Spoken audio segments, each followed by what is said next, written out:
Good evening. The Honorable Consul General of Egypt, Honorable Consul General of Israel, Professor Wimpheimer, the Director of the Center for the Crown Family Center for Jewish and Israel Studies, esteemed faculty members, students. I do see a student or two.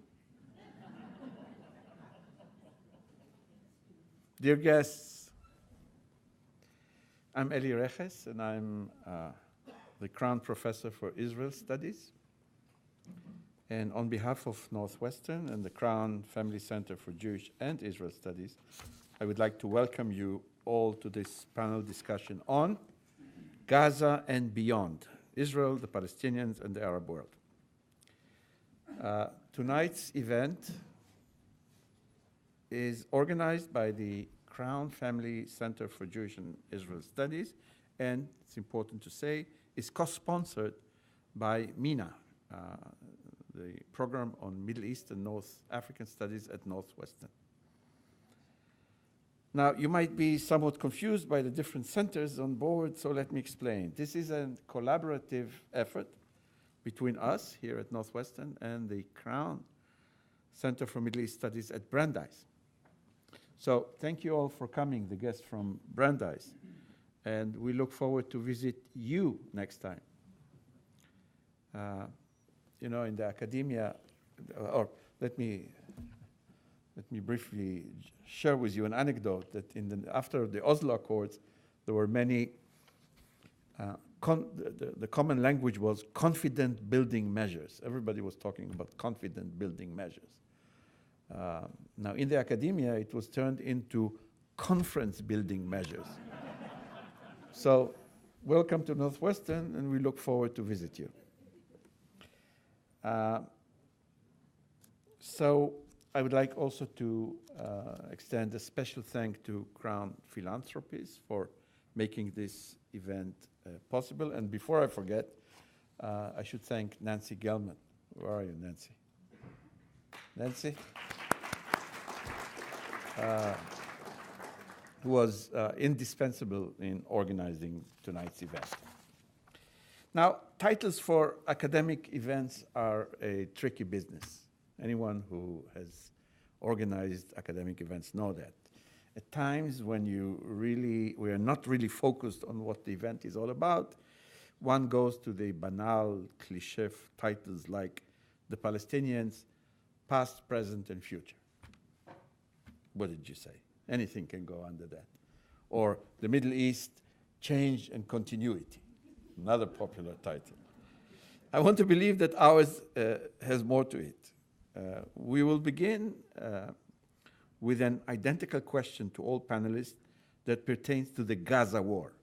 But then the focus will move to beyond, Gaza and beyond.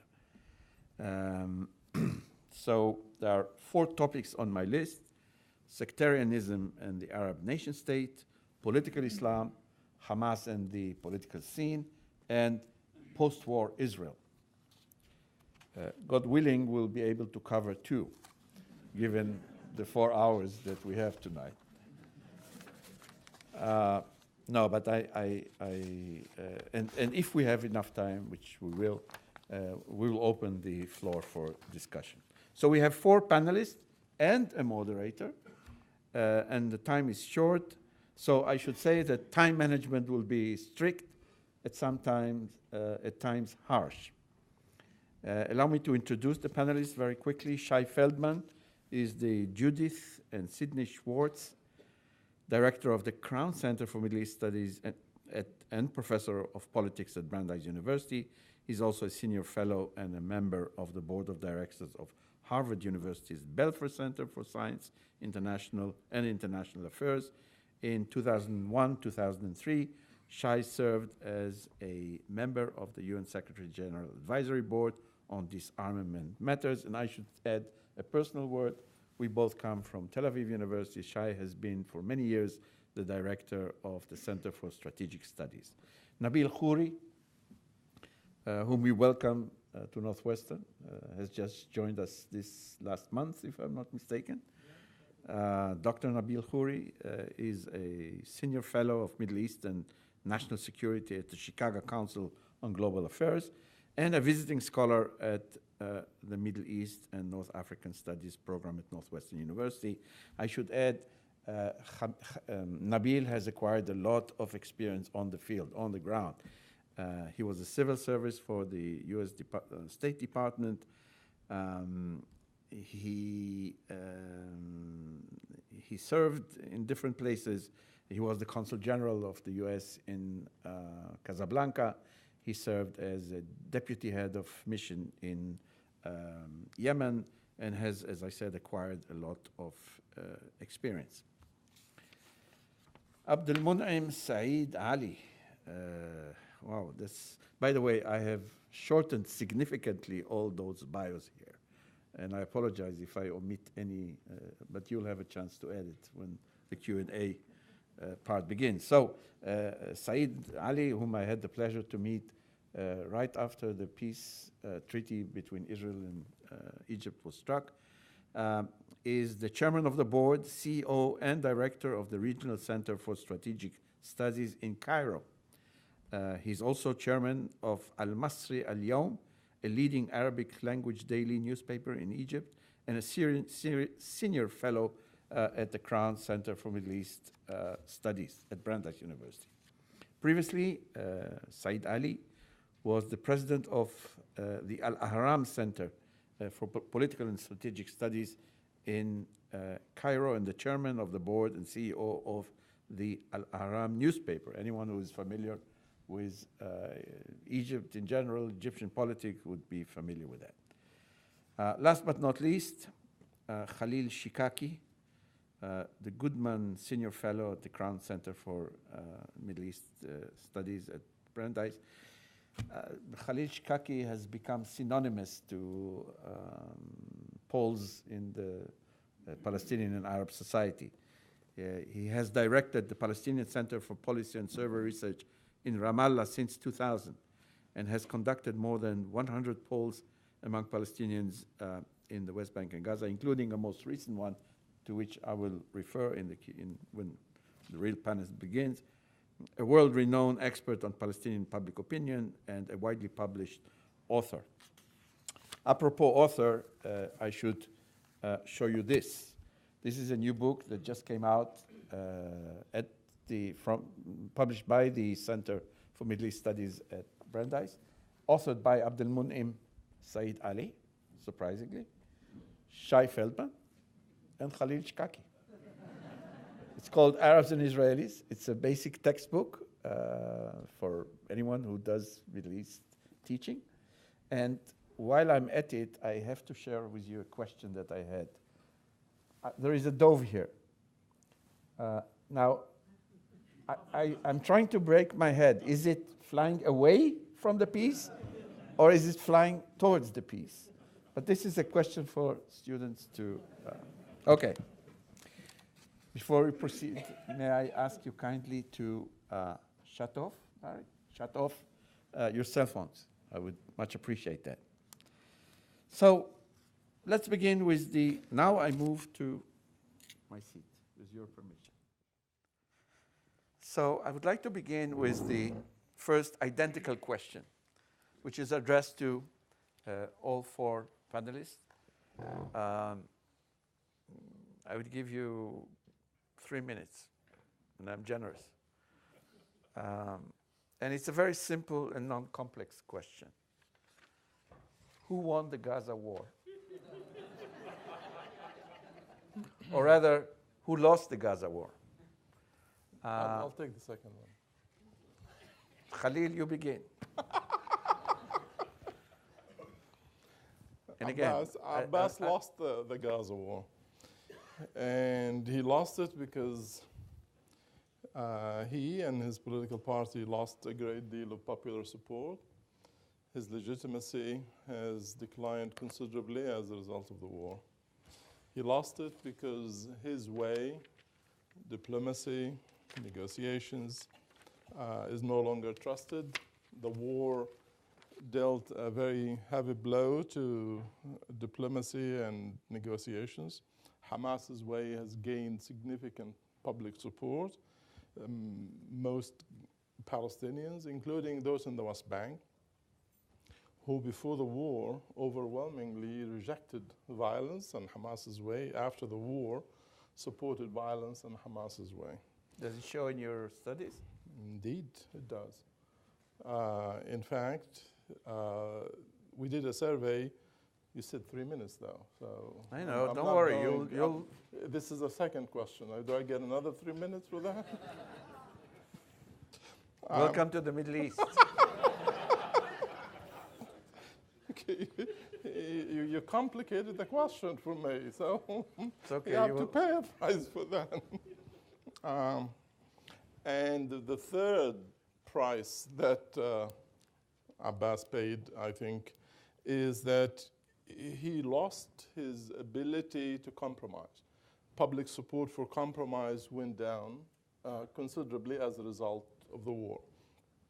With these three, Abbas, I think, has become more belligerent in the language he uses. Look at what he did and said at the UN, and look at what he said just 2-3 days ago about events in Jerusalem.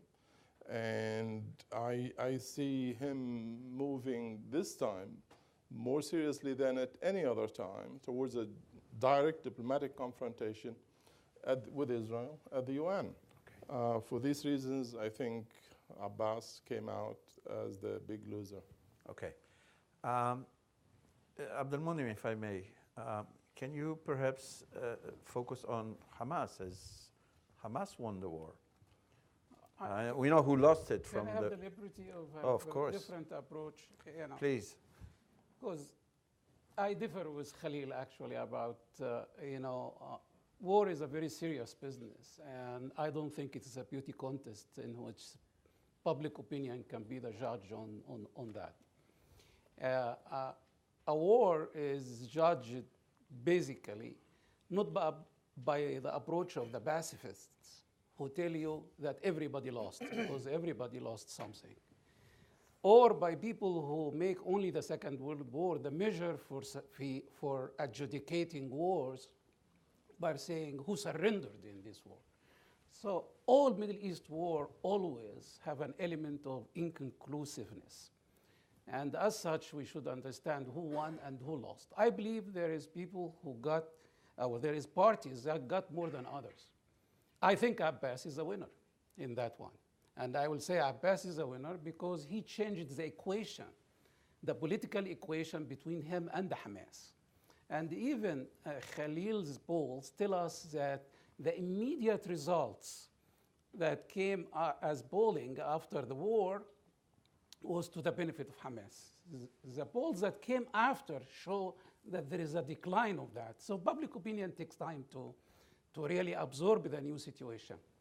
The reality is the agreement that they come to allowed Abbas and the BA to come to the crossing point, which give Israel a win, something that was the crossing points were the standing between Israel and Gaza to make life possible for both of them because Hamas took over the crossing point. I think also Egypt won. Egypt won that it came back to the scene. Not only came back to the scene, but two of its competitors lost, Turkey and Qatar.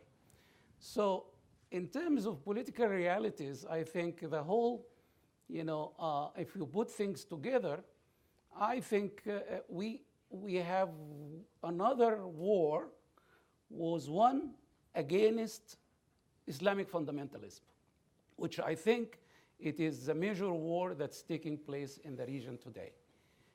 It lost Egypt, it lost in Gaza, and hopefully it will lose in Kobani.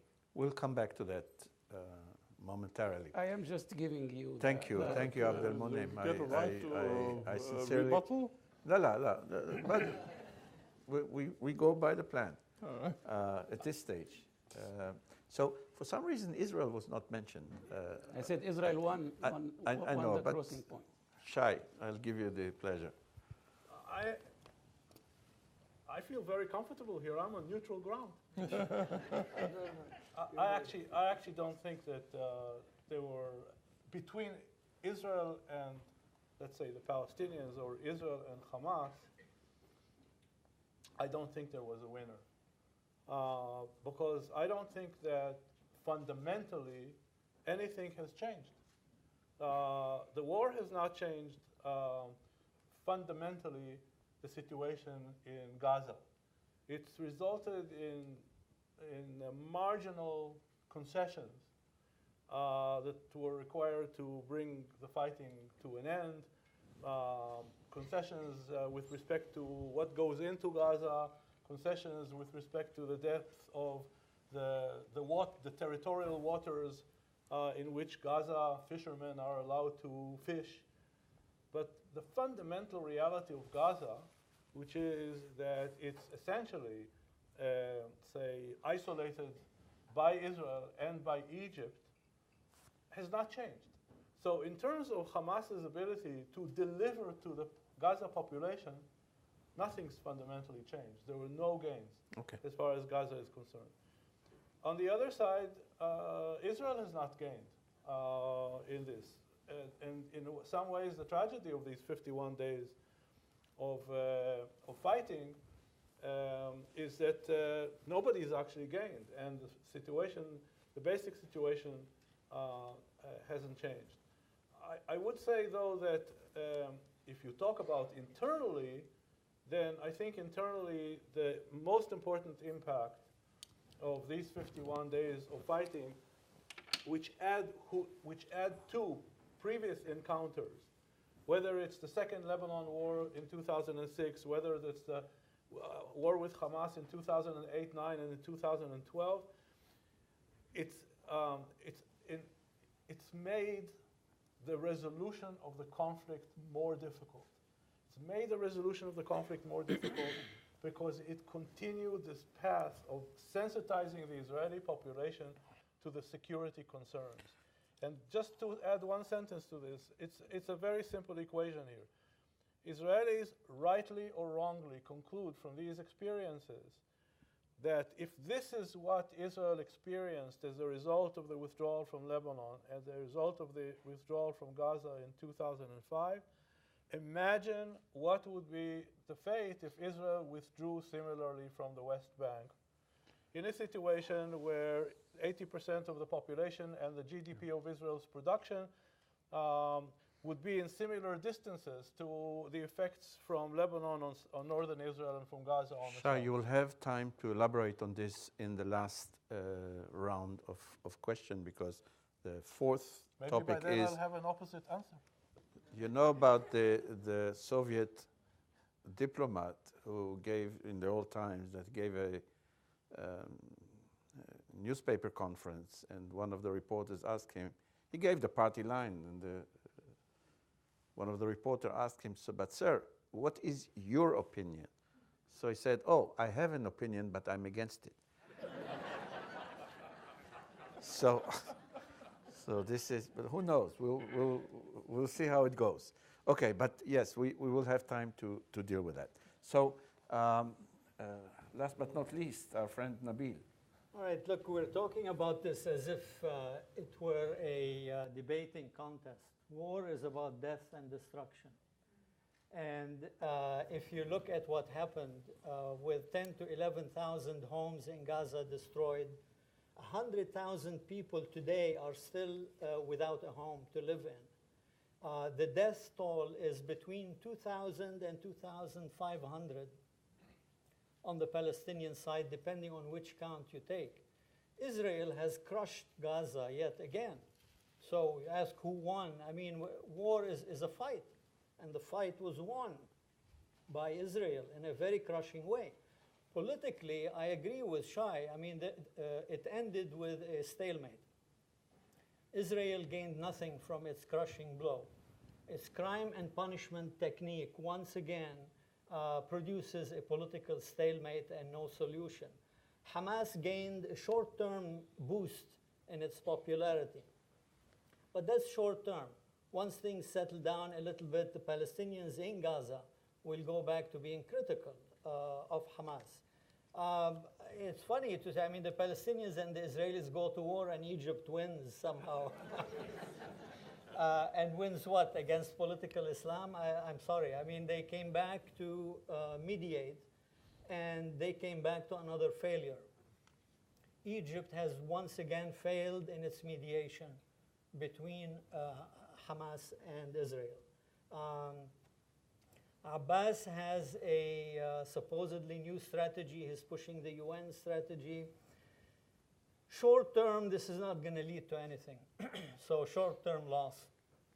Eventually, however, I think he's gaining into whatever Israel is losing in terms of moral support in the international community. So he is going to gain, but it's going to take a while before that means anything at the United Nations. The US, John Kerry, I guess, is the biggest loser if you're looking at the political level. He didn't suffer any blows to the head, but there's no American initiative right now. Thank you. We'll come back to Kerry. Thank you. This was great. I mean, we're doing well. I'm now going to the beyond part of the equation, and would like to begin with a theme that does not pertain to or relate to Gaza directly, but is somewhat linked, and this is the issue of sectarianism and the future of the Arab territorial nation state. And let me just introduce the topic very, very briefly, and the partial downfall of several authoritarian regimes following the Arab Spring unleashed multiple suppressed forces in the Middle East, primordial loyalties, ethnic identities, religious affinities, tribal kinships. And the result is chaos, conflicts, fragmentation, factionalism.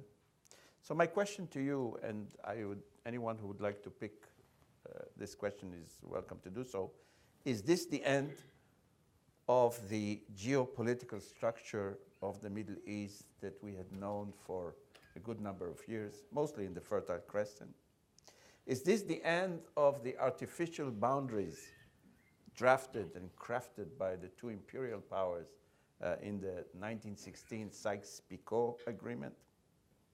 This is part one. And part two, just in addition, what, if you wish to focus on that, what is the future of the Arab territorial state, which has integrated in several cases, integrated and reinstated itself, and the future is still to come. So I hope I made it clear. Anyone who would like to begin? Abdelmonem. Yeah, the notion of artificial states has been said a lot about the Middle East, and particularly among Arab countries and African countries. However, I can't know of any continent in the world without artificial borders. I mean, a lot of states in Europe has been in flux over about 3 centuries and after globalization, we have the collapse of the Soviet Union, we have the collapse of Yugoslavia, we have the collapse of Czechoslovakia, and we have the collapse of Ethiopia. I mean, a lot of countries, the issue of the collapse happened because of, variety of historical reasons. However, regarding our area and the rise of sectarianism and stuff like this, I will put a kind of a reservation first that we got to be very cautious to make a judgment during the heat of the moment. I mean, the heat of the moment today get us the Kurds, the Yazidis, the Chaldeans, and the Shia, and the Muslims. It looks, the mosaic of the Middle East is hot potato. However, I will say that no matter what, every sect gets suffering of one sort or another. The alternative is downright hell. And I think, and I have some, evidence for that the choice at the end probably either we will keep the status quo or come close to it in new types of arrangements. Look at Iraq. Iraq almost in de facto division happened inside Iraq. And one day, Lebanon, de facto division happened. Yet, after seeing the cliff, we will find that a restoration that happened.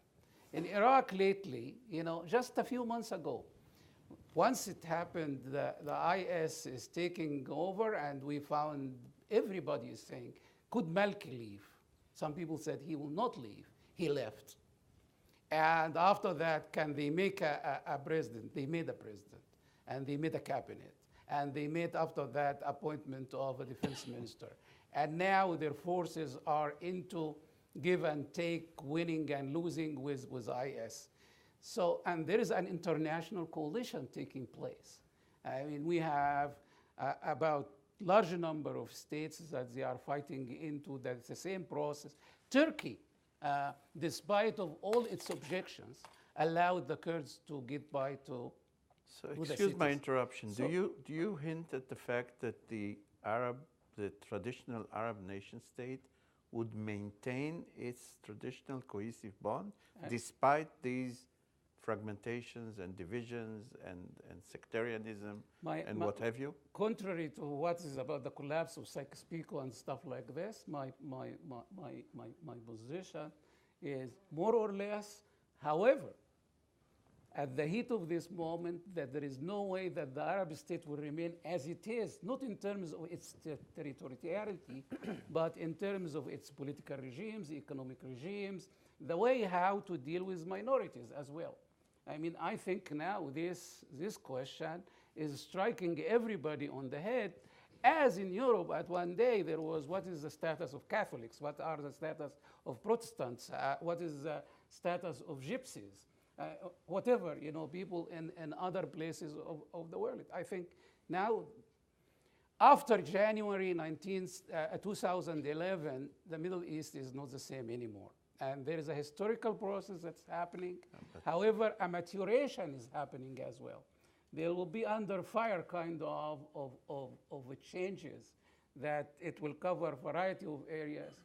But in terms of borders, I believe that it's just beyond borders is downright hell. Okay, so there are a couple of issues here. There's the question of borders, to which I alluded to, which is, I agree with you. I mean, borders can change, but what is more important is the inner issues of minorities, democratization, to remind you, a term that was widely used when the so-called Arab Spring erupted 3 years ago, and other additional forces that sometimes notoriously are being referred to as modernization. But it's not So, Shai, But do you buy this? No, but see, I think that the biggest revolutions are actually not so much internal, not so much inside the states, because you were alluding to a number of dimensions. I actually think that we are in a new Middle East. The question is it temporary?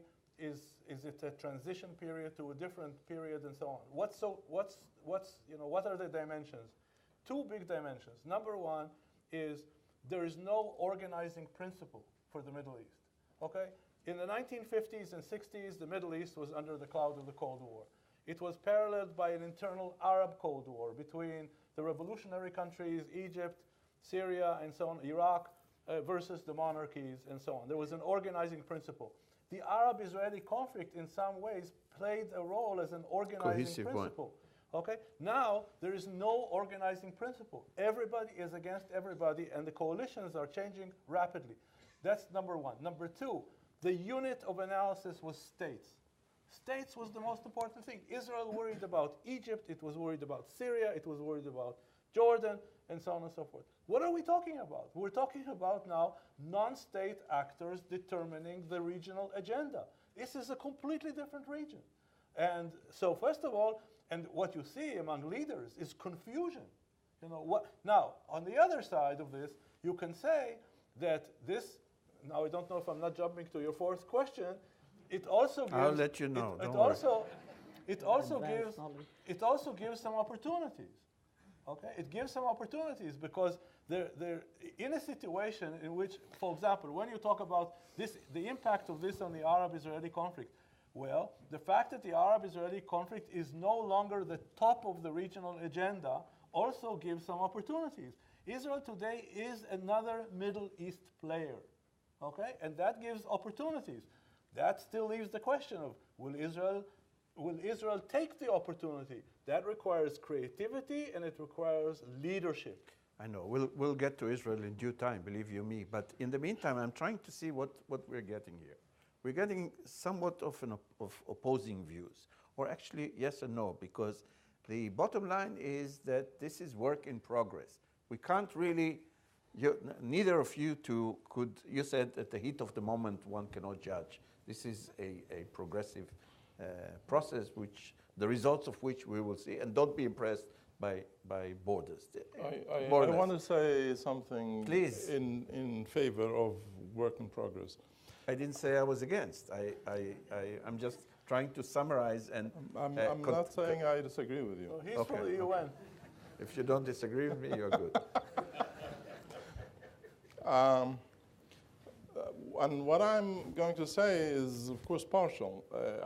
It is based on findings of surveys among Arabs, recent findings, during surveys that were conducted in 2013 and 14. Obviously, as Abnan mentioned earlier, Arab public opinion is not going to make the final decisions about this particular question, but I think it would be a mistake to ignore what the publics want. And the surveys indicate that there is support for the argument that sectarianism is winning. There is no doubt that sectarian tensions at the moment are extremely high, and the surveys show this very clearly. And they also show, however, why this is serious. If the state is still strong, if there are leaders with vision and charisma, they can overcome those sectarian tendencies. But there aren't any of those. And furthermore, democracy actually had received a very severe blow. And you're right, 3 years ago, the surveys that we've conducted indicated a great deal of optimism about the future of democracy in the region and the region's democratization. And the findings today show a tremendous retreat from that among the Arab masses. They also show, and this is in support actually of something Abdullah mentioned, that the public is also losing confidence in political Islam. And this could very well, at a time when the public does not have strong leadership, losing confidence in democracy, losing confidence in political Islam, there is a vacuum. And Shai mentioned something about the lack of an organizing principle for the region.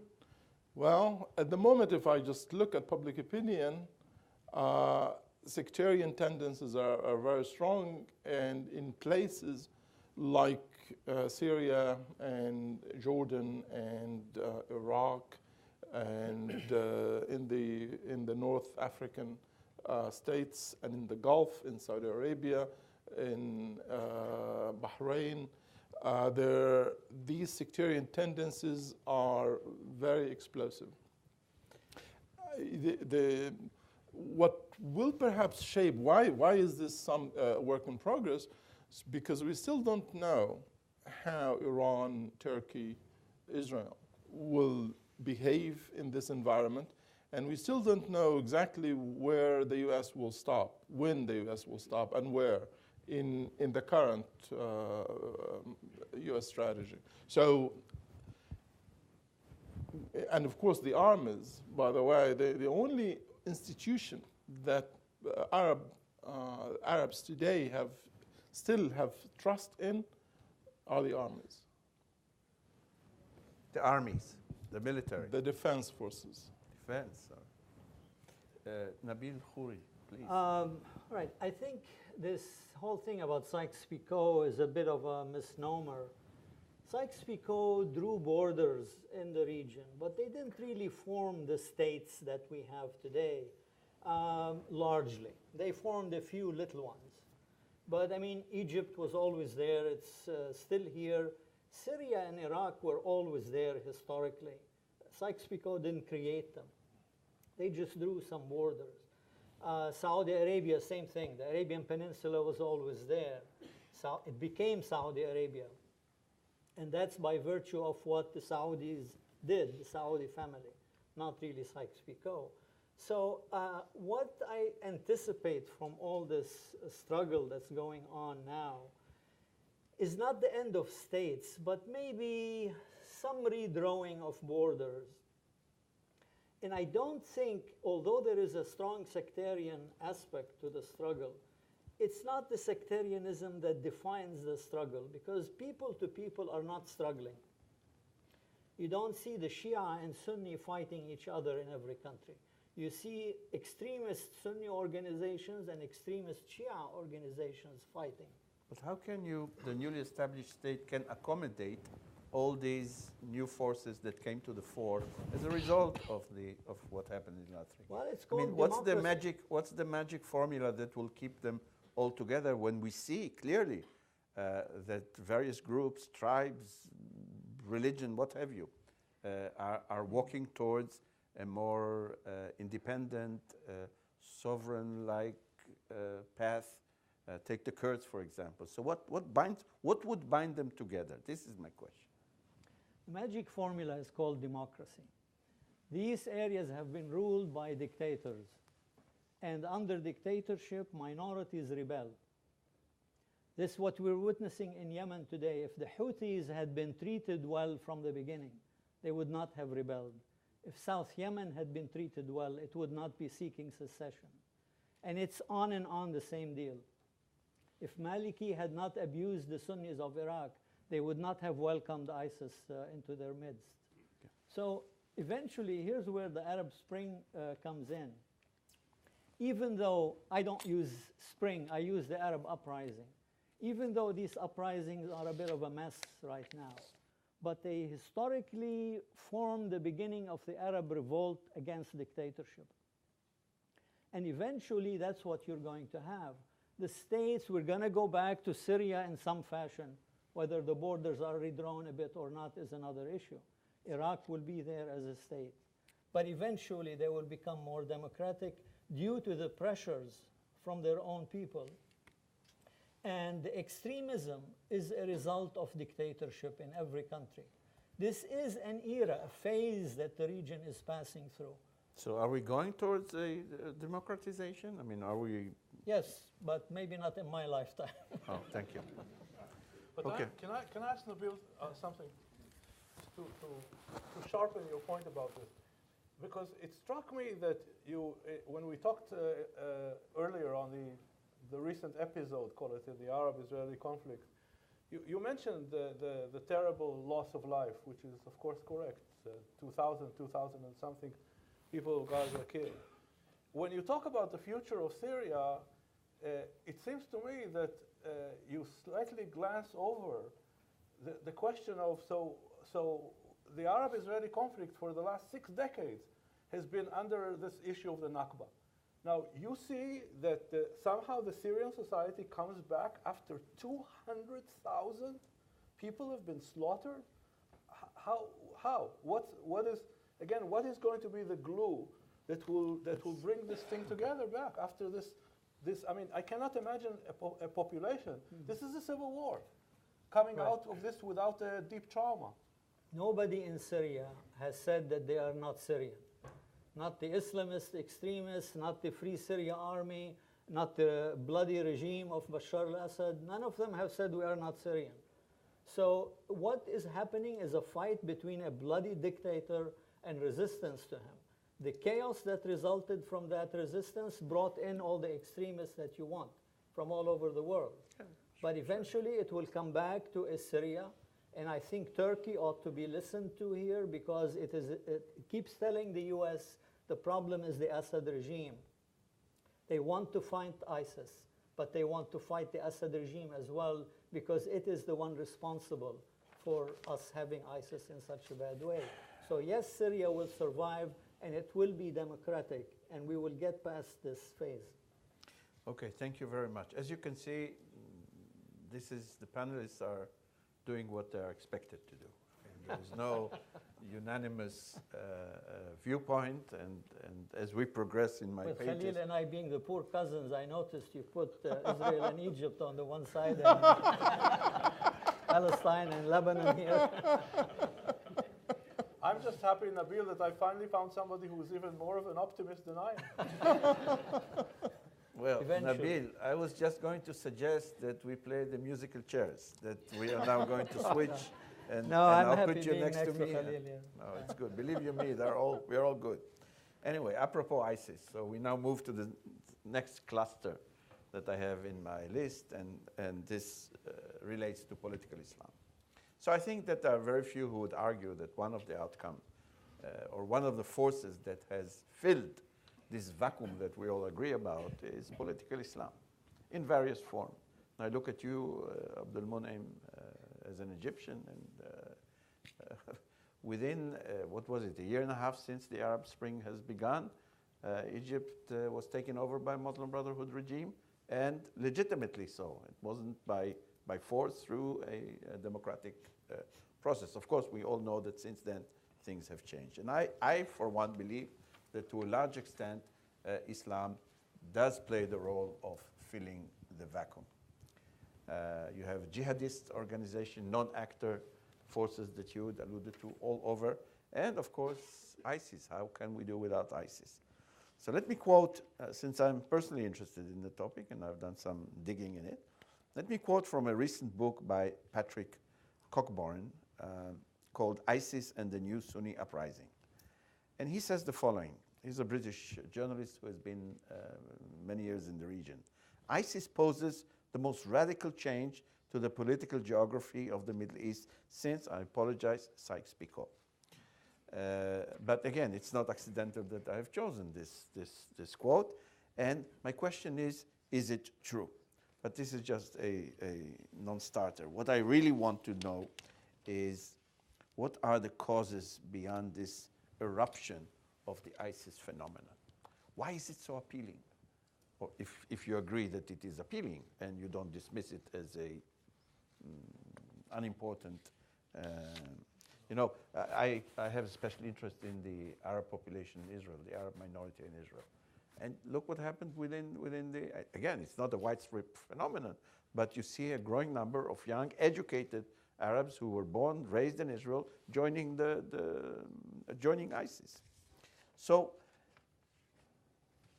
you know what? I'll stop here. I have more sub questions to this issue, but I don't want to confuse, and I'll interfere as we try to struggle with this question. So, and to encapsulate it, I would say, is there a real threat from ISIS, as some say, or many say? And what's the background that for its appeal? Abdul Munim, is it okay for you to begin? Yeah, I And can of course the start, Egyptian and scene. start with the quote you just given us, because that's exactly what happens when we start thinking at the heat of the moment. You know, that we link Sykes-Picot and ISIS will go. That actually we have a battle between modernity and Islamic ideas since the 19th century. And there was a lot of forces that kept postponing this battle. And the Arab Spring, which is, you cannot take sectarianism as one, the rise of the army as a second, and the reservations about democracy on the third. These are all very interactive variables in the process that tell us that there is a process of going to more militancy, and ISIS is a fascist manifestation of the right in Arab countries. And as such, it is a big challenge. The definition of situation is the rise of ISIS and Al-Qaeda, not only in Iraq and Syria, in Libya, in Mali, in south of Algeria, south of Tunisia, in Sinai, in Yemen, and in other places. that is immediately a point that the people and nations of the region are facing a moment that Europe faced in 1933. And that is a danger that came out how we can get into psychological, socioeconomic analysis, a lot of things, but it happened. And now there is a manifestation. The way they are fighting the war reflect a kind of skill, an ability to recruit, and the ability to find money and armament and so forth. And they are there to play a role, and their genius actually is the ability to how to move from one theater of a battle to another theater. And I think those who are opposing it are still trying to find their way. Is it a limited war strategy in which it happens in a specific theater, and that is the theater on the Syrian-Iraqi borders, or it is a comprehensive theater that includes most of the Middle East? I happen to be on the second one, and I think it is essential to face, because you mentioned that, and we have cases in which youth, usually all the members who are fighting with ISIS are middle-class people, well educated. What happened to them is something will take more time from us to investigate. But it is not a social revolution for the poor. It is not an intellectual revolution for people who are on the extreme right. They are people who are mixing religion with fascist ideas of Does the controlling idea of societies. reinstating caliphate appealing? No, Or it's is not it- appealing. or is it just That's why daydreaming? I find some of the things that Khalil said about the reverse now kind of polling, that the state is the one that's appealing. That's why I'm saying the territorial state. I remember during the Lebanon civil war, there was an article that caught me called Habibati Dawla, my love the state, because in the middle of the civil war, a Lebanese wrote that article. And I guess that's now the feeling in the region. Do we want to jump the cliff that the Muslim brothers were taking Egypt to, or we will make certain sacrifices and prevent that from happening? And I think it's a big question, because the states that are disintegrated, like Sudan, like Somalia, they actually didn't find heaven. I mean, they got the Muslim brothers, they got the jihadist group, they got the Qaeda, and they ended up with being collapsed, hungry, and divided the states. So now the fear of by the way, we should not ask about what's happening in Syria and Iraq. See what happened in Saudi Arabia, in the Gulf, in Algeria, in Morocco, in Jordan. I mean, states, either they are regrouping or they are already succeeded to fight and cross this phase of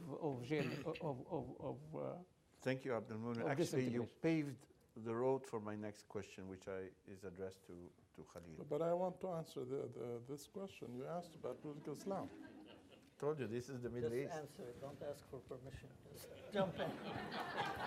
You ruined my.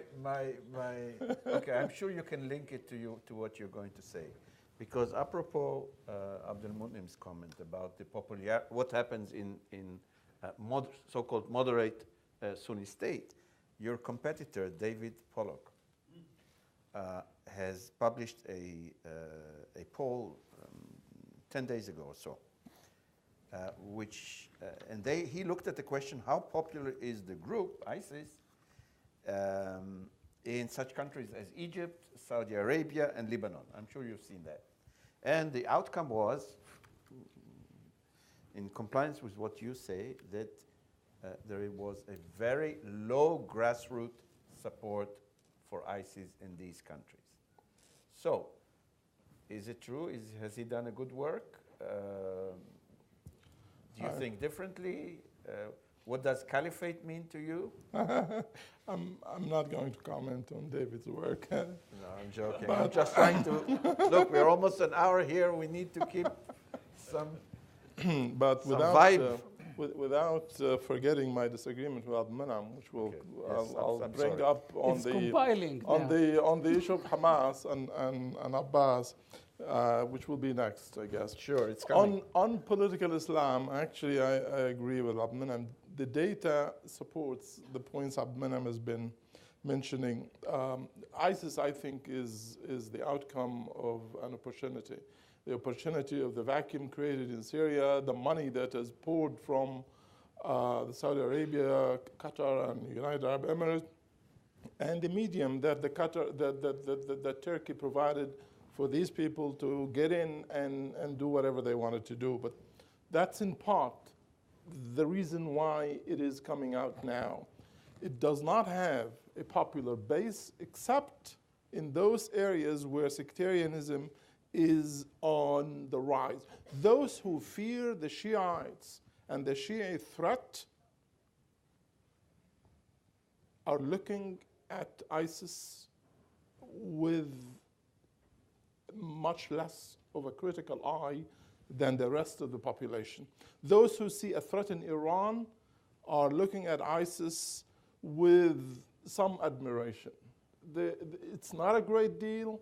Public opinion is not yet being taken by ISIS. ISIS ideology does not mesh with mainstream Islamism. So they really will have an extremely tough time selling their ideology to the man in the street. This is not going to be an easy sell for them. But what they will be able to succeed in selling, if they succeed, is if they succeed in the battlefield, if they gain grounds. Then they don't have to sell ideology, they can sell success. Now, why? What do you mean by if? That's already happened. Well, you haven't taken Baghdad yet. As Abdulmanam has been warning us, This is let us not. 60 kilometers from Baghdad. well, The let's war wait. is still going on. Sure. Don't look at things at the heat of the moment. Right. Follow Thank you. Abdulmanam. You think you'd have gotten this audience without the heat of the moment? Okay, The Khalil, last please. point I want to make about this is there could be something that might sustain ISIS. That we're finding that mainstream Islamism, which is the Muslim Brothers, we did these surveys in 12 Arab countries. We asked them in all 12 countries to tell us how they feel about the Muslim Brothers. In all these countries, the Muslim Brothers appear in various names, but in every single case, this was the Muslim Brothers. In 10 out of the 12 countries, a majority, in some places, an extremely large majority, exhibited very negative sentiments. That's a significant change. Now, what is the implication for ISIS? I think ISIS is looking at mainstream Islamism with a great deal of disappointment. A lot of people these people are coming out of the failure of mainstream Islamism. And they, I believe, reflect a lack of confidence in the way that the mainstream, the Muslim Brothers, have been going. They look at what the Muslim Brothers have done in Tunisia and where they had to make terrible compromises in their views. And they look at what happened in Egypt and how the military just smashed them. And they say, that is not the way to go. We need to take a different route.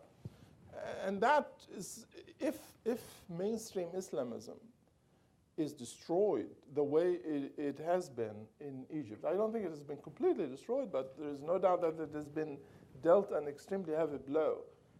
I think that blow could give us a lot of small ISISes in many places. Thank you. Before I move to Khalil, a quick question to you, Shai. I know you're interested in strategic matters, intelligence, and so forth. Is ISIS a surprise, a strategic surprise that no one was aware of, that caught the intelligence services? So what's new with that? Nothing with respect to the Arab awakening or the Arab Spring or the Arab, what was your term? Arab Uprising. uprising. None of this was expected. So this is just another surprise in a whole stream of surprises. So what does it? What that can we- we learn from this? Well, what we can learn from this is something that I think, some of us knew for a long, long time ago, which is that it's very, very, very difficult to read other countries and societies' internal dynamics and to predict where they will go. Israel. I mean, look at what happened in 1982 in Lebanon. I mean, Lebanon was an excellent example of a society less than 100 miles north of Israel, where the result of the war was based on premises that turned out to be completely and totally faulty, or represented faulty readings about this society. Let me make one more point, though. And this is just to remind all of us of something that in this conversation kind of is glossed over, but I would just put an exclamation mark on it, because it actually represents another dimension of this new phenomena, which is we're talking about all these dynamics, ISIS and the borders between Syria and Iraq and so on and so forth.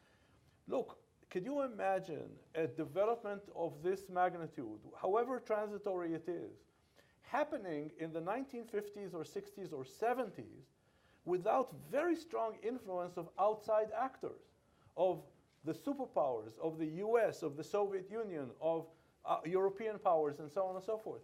Now, remember, I mean, it's something that we're not discussing simply because we're not seeing this. But the fact that we're not seeing this is a revolution in the region. All of these developments are taking place without outside powers playing a major role in affecting the outcomes. And it's a vacuum. Okay, thank you. By the way, I can't resist the dictum that says it's very difficult to make predictions, Especially about the particularly future. regarding the future. So this is more or less what you've told me, but we'll leave that. What do you call American intervention by Air Force in the region? Is that a non-state actor? No, but the thing is, I mean, what is it? This is essentially, first of all, it's essentially Hebrew. We have call it the Don't talk in Hebrew. No, If I'm insist, speak in Arabic. I'm trying to find the English or Arabic translation of the term. Look, it is. Put it this way. I'll call it this way: a belated. You talked about strategy. What strategy? Is this a strategy? This is essentially a belated reaction that has only one purpose here: is damage control. Okay, that's it. It's to prevent the worst outcomes. But the reality is that that the U.S. is now getting involved after a long period in which it was essentially absent from playing a major role in the region. And I agree with Nabil on this one. Thank you for the comment. I appreciate that, because it did add, no, seriously, it did add an important dimension that definitely we'll not get to. But so patiently waiting, Nabil, let me focus the issue, because we get very, if I may, learned responses, but I look at my questions and I don't get definite answers. You're asking the wrong questions.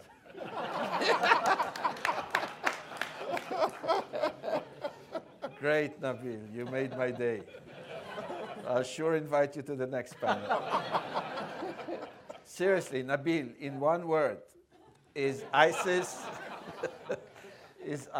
a threat? No. Yes, sir. Thank you. No, let me explain. I think ISIS is a passing phenomenon. In the annals of the long history of the region, this too shall pass. Now, that doesn't mean in the short run they are not a serious threat that needs to be fought. They are a serious power. They are nastier and stronger than Al-Qaeda, and therefore confronting them is more difficult. But historically, I don't think this is lasting. They have zero chance of building their caliphate, zero. So they are not going to destroy borders. They're not going to unify all the Muslims of the world under this Baghdadi who claimed himself the position of caliph. But in the short run, they are shaking things up. And the war is going on. But the main thing, I think, you need to be careful not to conflate political Islam and ISIS and Al-Qaeda. So it depends when you do your polls. I know Dave Pollock, and he was a very good colleague at the State Department for a long time. I have much respect for his work. And the question that you ask, if you ask about ISIS, you're going to find very little popularity. Nobody really likes ISIS, except the young misfits, frustrated people who are joining its ranks all the way from the Chechen Republic to Afghanistan and the Arab world. But when you ask the population at large, no, they'd rather have a secure state. They don't want these guys who mean nothing but chaos and bloodshed. But if you ask the question about political Islam, that's a different question. Because political Islam is represented by a lot of different organizations and individuals and thinkers. With all due respect to my Egyptian friends here, they're conflating the two when they go after the Muslim Brotherhood, for example. Muslim Brotherhood is one thing, and ISIS and Al-Qaeda is something completely different. Personally, I'm not sure I would Unless agree they are with you. Qutbis. But this is for, go ahead. Unless they are Qutbis, because the Muslim brothers themselves are not one thing. Some of them belong to Hassan al-Banna, Tam al-Hadibi, and Sayyid Qutb. The Muslim brothers of Egypt, the elite of them, Morsi, Shatir, Mahmoud Izzat, all these are students of Sayyid Qutb. Qutbis. Mahmoud Izzat was with him in the prison, and he was, Muhammad Badi' was number 2 in the case that they were in prison. So here, if you have Qutbis, they are not far away from the others.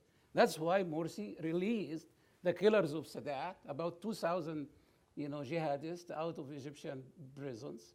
And actually, he was not only releasing them, but actually he honored them in public events. In the 6th of October, in the day of the killing of Sadat, he made a rally, and they are attending. Tariq al-Zumur, Asim ibn Abdel Majid, all the killers of Sadat were there. So you can't have, that kind and say they are something and the other something. Yes, I will agree. If you are talking about Al-Awa, or if you are talking about Fahmi Huwaidi, fine. I think they are not the same. But the current leadership of the Muslim Brothers in the Arab world in particular, save Tunisia, you will find that they are mostly Qutbis. Okay, thank you for this clarification. I think it adds a lot to to the nuanced situation. We're getting to the 2 last points before we start the real discussion. Seriously, my 4th point is Hamas and the Palestinian scene. And then we'll say a few words about Israel, and we're done. We solved the Middle East problem.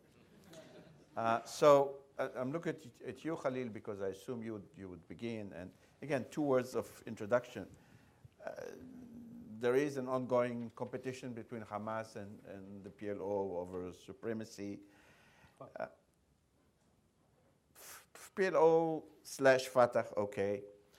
Now we have a national unity government. How should we interpret this? I am a student of history, and we have learned in the last couple of years that there were many reconciliations, many unity governments. How serious is this bond? And does it reflect any weakness on Hamas's side, as was interpreted by some observers? Is Hamas indeed ready to give up monopoly over governance in Gaza to Fatah/PLO? I'll stop. I have more, but I'll stop here. And we'll start with Khalil, and then the other panelists are invited to join in. Not easy questions, I agree. There is no doubt that during the past year or so, Hamas has been at the receiving end of Sisi's anger. The Egyptians have, the Egyptian military has been acting for more than a year now to cripple as much as possible Hamas's capacity in the Gaza Strip, and they have been very successful. The war in Gaza has reversed that somewhat, but I think it is temporary. I don't think Hamas's popularity, the current popularity, will last for long. But on the issue of reconciliation, I don't think Hamas will easily give up control over Gaza, and there is at the moment no tools that Abbas has to force them to do so. They are weak in terms of their ability to manage Gaza financially and administratively at this point. But they are still in charge of Gaza militarily. Their security services and their armed wing, Al-Qassam, is pretty much in control. And there is no way Abbas would be able, in a confrontation with Hamas, to take over Gaza. And Hamas is not, at the moment, about to give control to Abbas. He now has a nominal presence in Gaza. This nominal presence was given to him out of Hamas weakness. Hamas invited him to be in charge of the civil institutions, assuming that he would come in and spend the resources he has, which they do not have in Gaza, but without surrendering the control to him. This is a deal that was actually orchestrated by the Egyptians back in 2009, when Hamas was still very strong. In 2009, the Egyptians, in recognition of that of Hamas's strength under Mubarak, proposed the deal that is now being implemented. Abbas now, however, looks at Hamas and say, why should I agree? Yes, he signed that agreement back then in 2009, but now he has second thoughts. And the regime in Cairo has changed. The Mubarak regime said, this is our proposal. We want you to sign it. Abbas signed it immediately on the spot. Hamas signed it 2 years later, and in fact did not start to implement it until this year. And Sisi now says to Abbas, this is really a dumb move. You shouldn't have done this. You shouldn't have made this this reconciliation government. It's not a national unity government, by the way. There's no unity involved. There is no national aspect to it. This is a government. There is no government. There is no government in Gaza. There is a Hamas shadow government in Gaza. All the ministers, Hamas's ministers have resigned or left their offices, but the deputy ministers are all Hamas. And these ministers continue to function. And the ministers who, the official reconciliation government ministers, have not yet, until today, have not yet assumed any direct control. Part of the problem is technical, part of it is political. The technical part is who pays the salaries of the public sector. And these are essentially, 80% of them are Hamas people. And Abbas doesn't want to pay them, but to have control over Gaza, he must. But neither the Americans nor the Israelis are happy to allow him to do that. And as long as this is the case, no bank in the world would pay salaries to this public sector. So how do you pay them? Sure. And so without paying them, however, Abbas cannot have real control over Gaza, even if he wanted to, and assuming he wants to. And I think at this point, he's having second thoughts. He does not want to have control that does not include security control over Gaza. But Khalil, if we go along the lines of Abdul-Munim, of looking at this at the longer term, I mean, there is now some talk about, or some analysis about, the beginning of a serious internal debate in Hamas. My question is, in a situation in which the basic parameters haven't changed, Hamas has not been able to relieve the population from a situation in which we have to admit, as Israelis, as Egyptians, as human beings, this is one gigantic prison. And it's been one gigantic prison for a long time. And the question is then, how long can Hamas sustain a situation in which everybody else is to be blamed for this prison without any serious questioning about changing the parameters of Hamas's policy to do what is required of Hamas to change the situation in which where the fundamental and basic requirements of the population can be met. Okay, before Khalil answers that, since I have the clock just in front of me, thank you, Shai, for this input. May I tie your comment to my last question in this? Yes, your question in the form of comment, or comment in the form of question. Thank you for that. We have upcoming elections. I don't know when. Where? In the Palestinian regions, or supposed to be. That's a bit better. Okay. Can we tie this all together and ask any one of the panelists to make a prediction, and clearly so, as to what will happen in the West Bank? The best one to answer this one is Khalil. Khalil? Okay. Khalil, you've been named as the official representative Do you want me to of the answer group. Shai's question as well? Very briefly, if possible. Very, very briefly. Hamas Very can briefly. Hamas can tolerate this situation for a long time. Why? Because the situation, the humanitarian conditions in Gaza after the war, this is the impact of the Gaza war now brought to bear on the reconciliation arrangement. The humanitarian conditions and the deterioration there is forcing the international community to come into Gaza and provide relief. This relief gives Hamas an extended life. Hamas's position, therefore, to be stubborn and to resist Abbas's attempts, which are not serious attempts, but whatever they are, Hamas continues to resist them and will continue to resist them for some time to come. I don't know for how long, but you're absolutely right. There is a debate, however, within Hamas, and at this point, this debate has not been made public, and we don't know where it is going or heading.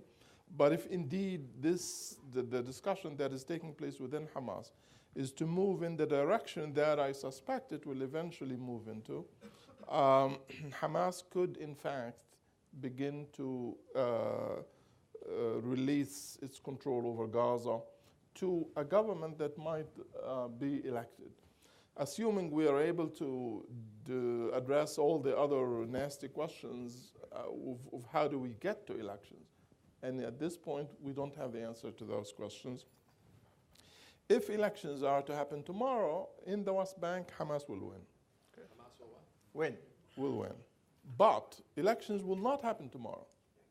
And they will take perhaps somewhere between 6 months to 18 months. To be realistic. And what will determine, therefore, the outcome is what happens in those months. Is Abbas able, in my first answer to your first question, I said Abbas was the big loser. If he continues to be the big loser, then there's a very good chance Hamas will do very well in those elections. If Abbas manages somehow to resuscitate his legitimacy and gain public support, and Fatah has to do the same. And if he manages to hold Fatah Congress, which is scheduled to take place around the end of the year, if he is to manage to do that and to unify Fatah behind him, most importantly, win the public support from Marwan Barghouti from jail, if he manages to do that, there is a good chance that the current situation would be reversed. And Fatah, along with other forces, again, there are a lot of ifs here. But in other words, I'm saying it is not inevitable that Hamas will win. Thank you. Last but not least, post-war Israel. And the question I have, I would address to Shai directly. And this is the domestic Israeli politics. This is what I want you to focus on. One, and the other two is the change in Israel's security paradigms. But let's begin with the first one. We read, just today, the other day, we read about talks about forthcoming, upcoming elections, that Mr. Netanyahu would decide to, okay, you answer. This is noise. Fine, noise is also something.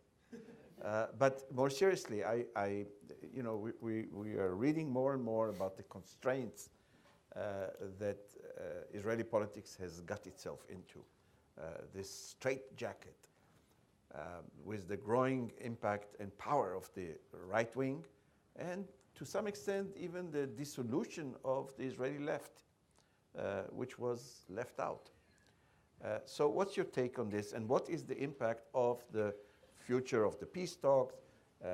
By the way, there was a rumor at least that Abu Marzouk hinted that he doesn't rule out talks with Israel. Now I know he didn't repeat it 5 times, but I don't know to what extent this is worth anything, but I do know that there are behind the scenes, and we should also, my humble contribution, we should take this into account. Shai, So the floor is yours. Let me actually 3 minutes. Let me actually start from where you ended, okay? Which is really the connection between this question and the previous question. And I will say the following: as far as Israel is concerned, in its relations with the Palestinians, and especially in relation to Gaza and Hamas, which is we're all in the aftermath of this, is that nothing will change here unless there is going to be a basic reorientation on the Hamas side and on Israel's side. On Hamas side, it's very simple. As long as Hamas does not accept Israel,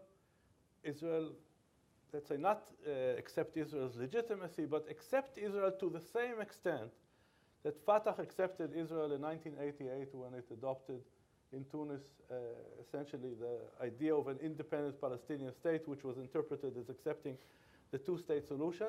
As long as that doesn't happen, Israelis will continue to see the struggle with Hamas as an existential struggle, and will not change its position, and will not change the attitude towards Hamas and towards Gaza, and will continue to do its share together with the Egyptians that have a different set of considerations which happen to coincide with Israel of isolating Gaza. It's not going to change unless Hamas changes its fundamental attitude towards Israel. Israel on its side has to make 2 changes. Number one, it has to accept that Hamas is a reality. And it is part of the Palestinian reality that Israel has to deal with. And it has to measure, in a sense, it has to say, okay, either in a unity government or a government of experts or whatever, and so on and so forth, as long as that government is willing to deal with Israel, is willing to coexist with Israel, and so on and so forth, this is what matters, and not the issue of what is in the Hamas charter or not. And this is, and I'm saying this despite the fact that I think that to affect Israeli policy, Hamas has to change its stances. But the second and most important thing is, Israel has to empower Abbas, and it has to empower the Palestinian Authority. And unfortunately, it's done exactly the opposite. In a sense, the Hamas can argue legitimately to its constituency, unfortunately, that Israel only understands force. Because the fact of the matter is that the kind of concession that Israel made in the Gilad Shalit deal of releasing 1,100 prisoners to Hamas, and not ever making similar gestures to Abbas to create a situation in which Abbas can present himself as a winner in the Palestinian domestic scene is a fundamental mistake. A situation in which Israel continues to argue with the PA over ridiculous issues. I mean, how long did it take to get the authorization to open an 800-meter road to this new city called Ruabi? And now there is the question of the water, of how water will be transplanted to this idea that you cannot imagine a more progressive idea as far as the Palestine. So there is a sense that there is talk about the fact that you're not going to take the risk of a political deal, but you are in favor of economic peace. So at least implement what is required to implement a successful economic peace. Even that is not happening. So I think that unless Israel adopts a completely different strategy, which means a strategy to affect the hearts and minds of Palestinians, to show them that it's beneficial to be pro-peace, okay? And that means empowering Abbas and doing exactly the opposite of what we're doing with Hamas. How popular is this viewpoint in Israeli public opinion? The problem in Israeli public right now, as I said, is that, and it's now tied to the first part of your question, there is a huge, huge crisis in leadership in the center of the map, and I would say definitely in the left of center. The left of center, not the left of center, but the left cannot persuade the center.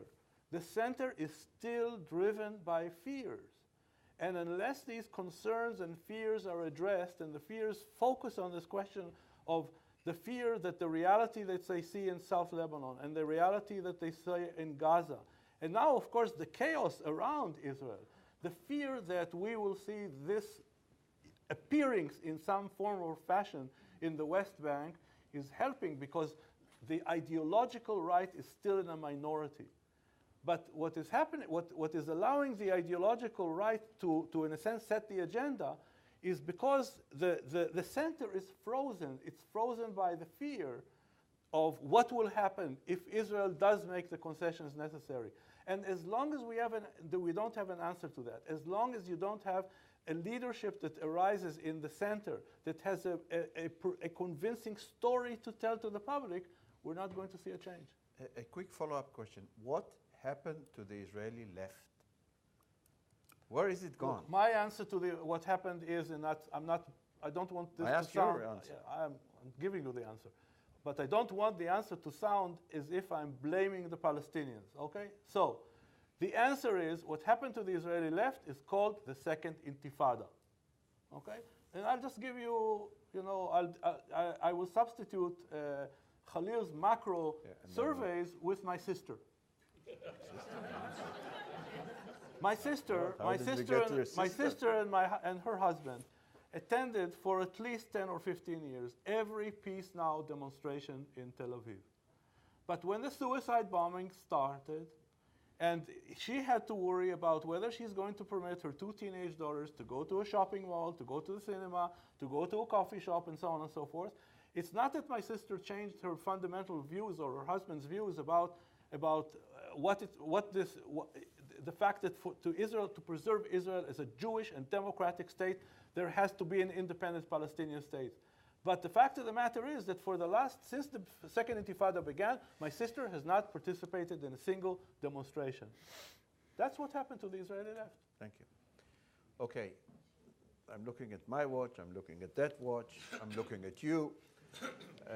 I think it's time for us to wrap up. But I still have one identical question. We started with one identical, I didn't tell you that. And I just... attack. Yes, not attack, why attack? I just thought about it, because I'm asking myself, how does this esteemed audience come out of this session? So what's the bottom line? Prozac. Well, that does it. Prozac was the answer. Prozac, pill? Okay, in addition to Prozac, what do you make out of this situation? Each of you, please. What do you take out of this? What do you bring into this? I'll add my own personal word in a minute, but I think very, very shortly, in 1 or 2 sentences, if you can put some order and a personal conclusion that you have reached or would be reaching after this session here, I would be very grateful. And we'll start from the right to the left. I was about to tell you, this kind of a question is above my pay grade. But I will tell you, Please. The concluding points that I will Hey, your pay grade is quite high.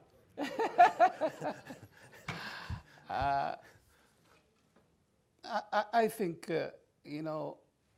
from the complexity we have, that's not new to any one of you, the complexity of what's happening in the Middle East.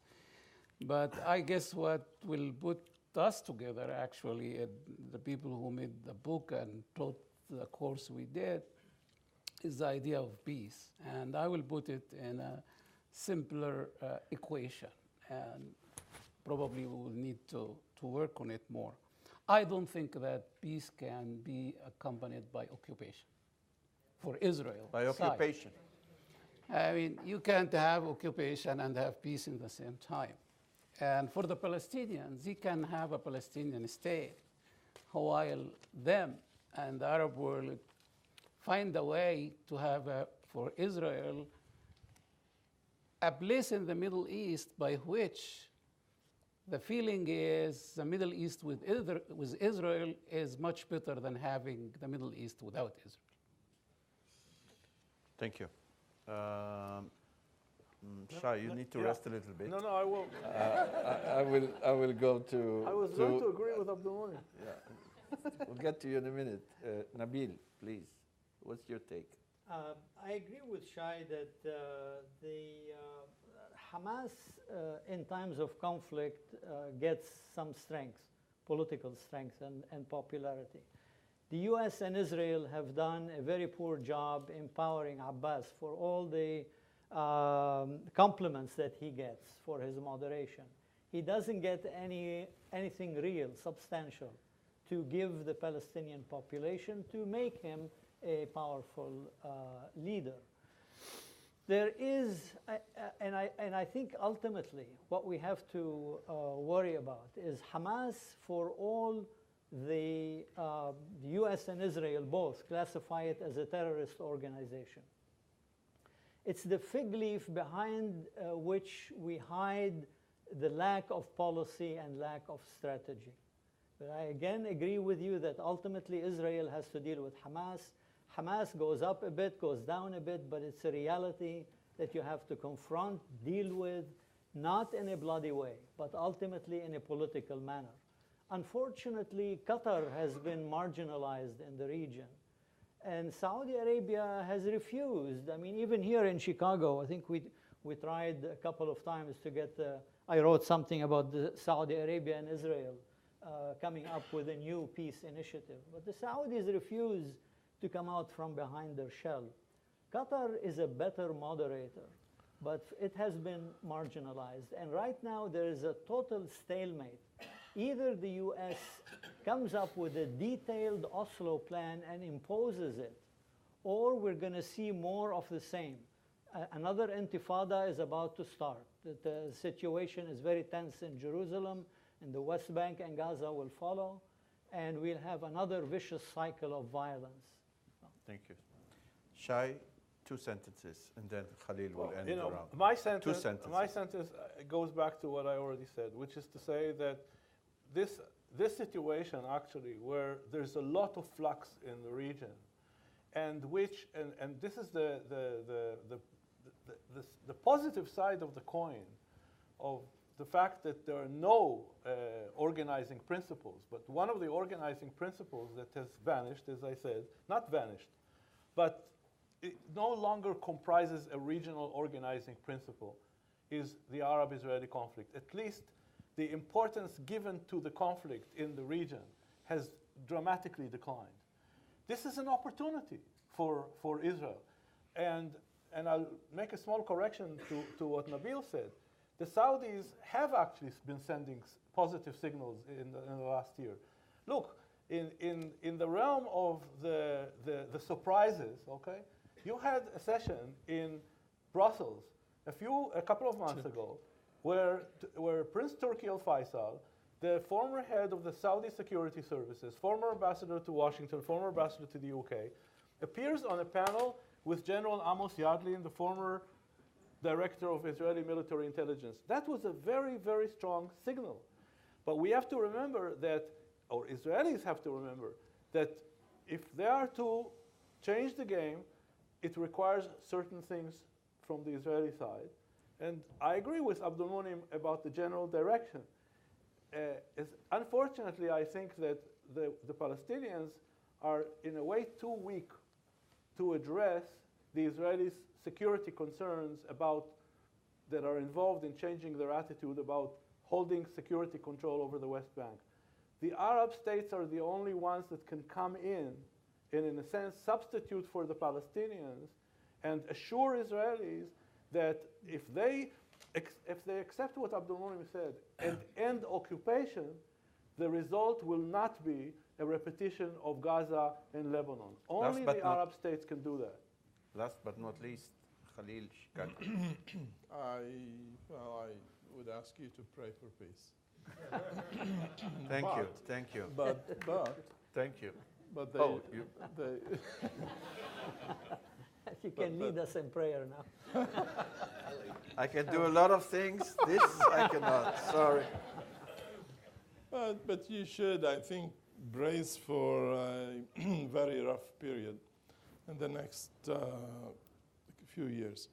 Israeli-Palestinian relations will most likely deteriorate diplomatically and otherwise.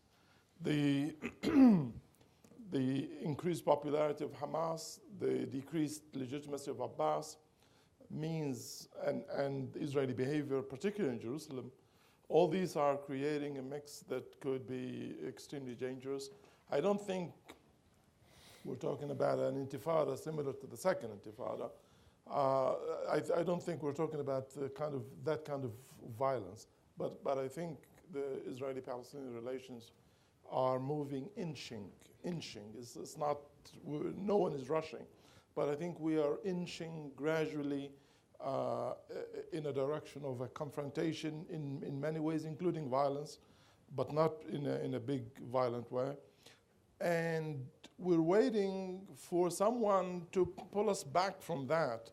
And that one we always thought would be the US. So pray for that too, for the US to become more engaged, for the US to use its leverage. So as you pray for peace now, pray for that. I do not have a lot of confidence that anyone will save us.